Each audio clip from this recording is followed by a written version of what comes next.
Nomenclature. तो अगला topic है पहले चैप्टर का नॉमेनक्लेचर। क्या मीनिंग है इसकी?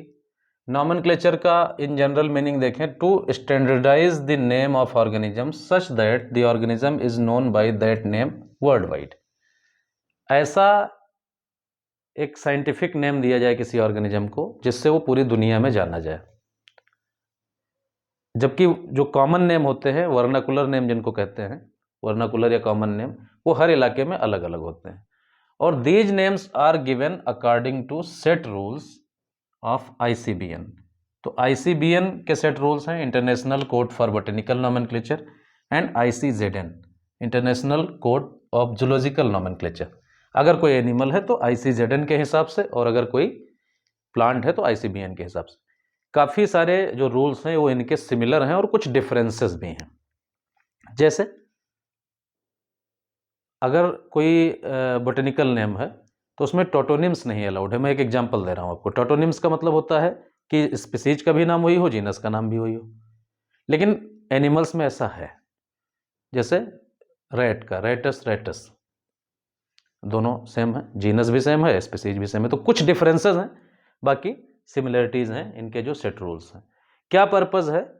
नॉमेनक्लेचर का जो मेन प्राइमरी पर्पज है वो ये है कि कोई भी जीव पूरी दुनिया में एक ही नाम से जाना जाए। अब हम एक एग्जाम्पल आपको दे रहे हैं, फिर उसके बाद हम बाइनोमियल नॉमेनक्लेचर से इस चीज़ को और एक्सप्लेन करेंगे। एक एग्जाम्पल दे रहे हैं हम कैलोट्रोपिस प्लांट के। ये साइंटिफिक नेम है, साइंटिफिक जीनस है इनफैक्ट। तो कैलोट्रोपिस जीनस हो गया, ये साइंटिफिक नेम। इसके आगे स्पीसीज होगी इसकी, कोई स्पीसीज होगी, मान लीजिए कोई स्पीसीज है। अब इसके अलग अलग नाम हैं। नॉर्थ इंडियन कुछ स्टेट्स में इसको आक कहते हैं, कहीं कहीं इसको मदार कहते हैं, मदार। महाराष्ट्र में इसको रुई कहते हैं। अब जाहिर सी बात है बांग्लादेश में कुछ और कहते होंगे, अमेरिका में जो लोकल लैंग्वेज होगी उसमें कुछ और कहते होंगे। तो इसलिए एक ऐसा नाम इसका होना चाहिए जिससे पूरी दुनिया जाने। तब हमें ज़रूरत पड़ी नॉमेनक्लेचर की, कि हम स्टैंडर्ड नाम दें किसी भी चीज़ को, किसी भी ऑर्गेनिज्म को स्टैंडर्ड नेम प्रोवाइड करें। तो उसके बाद ओरिजिन हुई, डिफरेंट टाइप के साइंटिस्ट आए, बायोलॉजिस्ट आए, अलग अलग स्ट्रीम से आए, और उन्होंने नाम सजेस्ट करने का मतलब कई तरीके बताए कि इस तरह नाम रखिए, उस तरह से नाम रखिए। उसमें कई लोग आए, उन्होंने बताया कि एक ऑर्गेनिज्म का नाम कई वर्ड से मिला होना चाहिए, जिसको पॉलिनोमियल कहते हैं। कुछ ने कहा नहीं, एक ही वर्ड का होना चाहिए। लेकिन जो सबसे ज़्यादा एक्सेप्टेड नॉमेनक्लेचर है वो बाइनोमियल नॉमेनक्लेचर है। मतलब किसी भी जीव के दो नाम होने चाहिए, मतलब नाम के दो कंपोनेंट होने चाहिए। दो नाम नहीं, लेकिन नाम के दो कंपोनेंट होने चाहिए। तो ये रूल आया बाइनोमियल नॉमेनक्लेचर।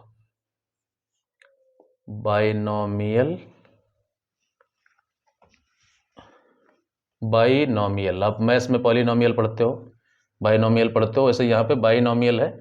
और यहाँ पे दो नॉमियल्स का मतलब दो वर्ड से है। तो ये जो सिस्टम था, ये जो बाइनोमियल नॉमेनक्लेचर था, इसको कैरोलस लीनियस साहब ने प्रोवाइड किया। कैरोलस लीनियस ने प्रोवाइड किया इसको। That system, that nomenclature was given by, proposed by Carolus Linnaeus. इसके साइलेंट फीचर क्या थे, क्या कैरेक्टरिस्टिक थे? इसके कैरेक्टरिस्टिक थे कि कोई भी साइंटिफिक नेम वो या तो कोई बायोलॉजिकल नेम है, सारे फीचर एक साथ डिस्कस कर लेते हैं, या तो लैटिन लैंग्वेज से आएगा, और या अगर अंग्रेजी में होगा तो उसको हम लैटिनाइज कर देंगे, लैटिन में कन्वर्ट करने की कोशिश करेंगे, पहली चीज।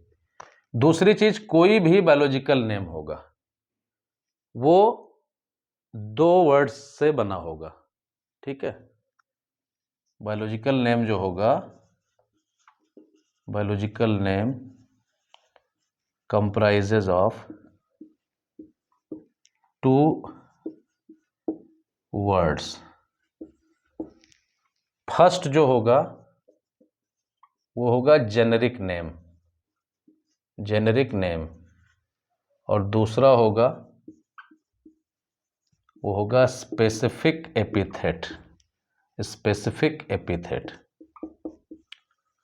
अब यहां पे ध्यान रखना है कि जेनेरिक नेम आया या जीनस वर्ड आया और स्पेसिफिक एपिथेट आया।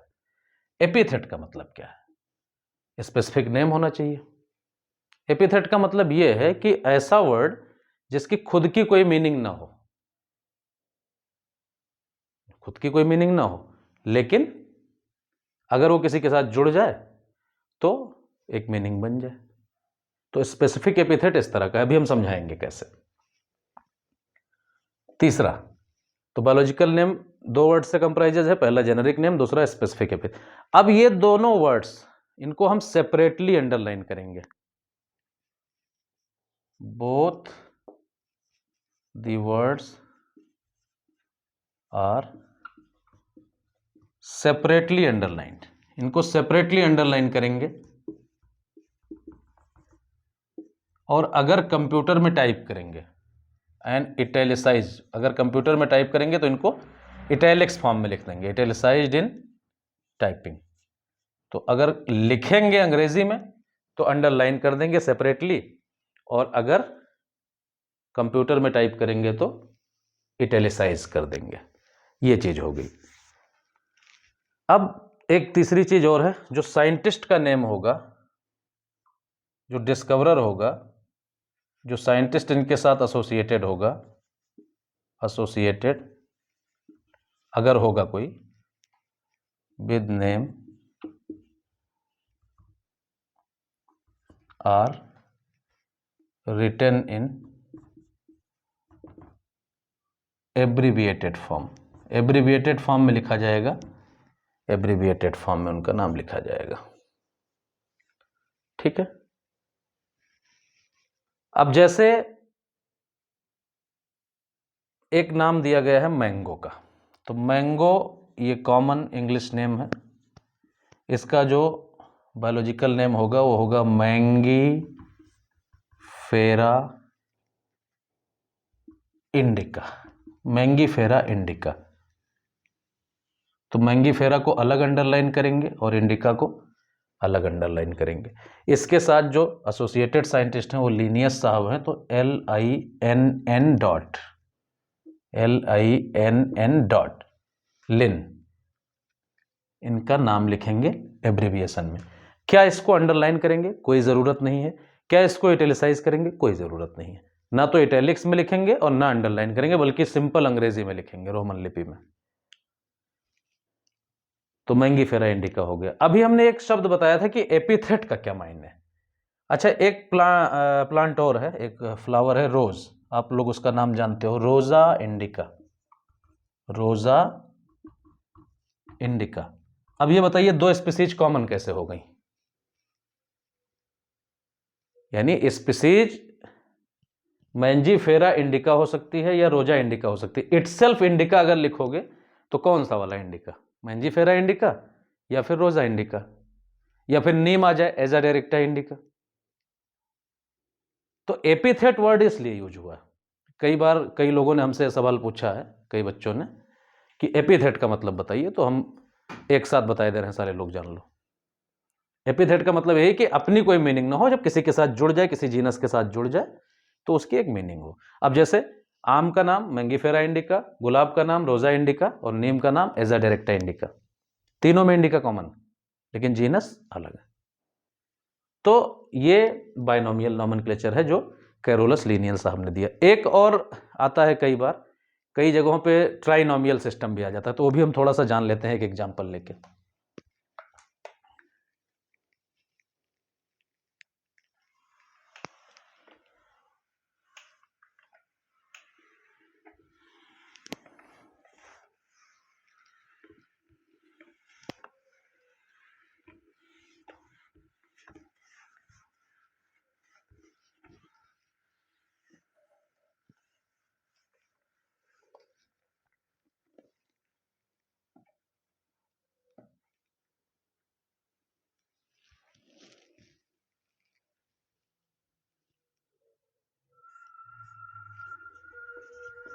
Trinomial nomenclature, trinomial. तो जैसे बाइनोमियल में क्या था कि कोई भी जो बायोलॉजिकल नेम था उसका जो नाम था वो दो कंपोनेंट थे, पहला जेनेरिक नेम और दूसरा स्पेसिफिक एपिथेट। यहां पे तीन नेम होंगे, पहला होगा जेनेरिक नेम होगा,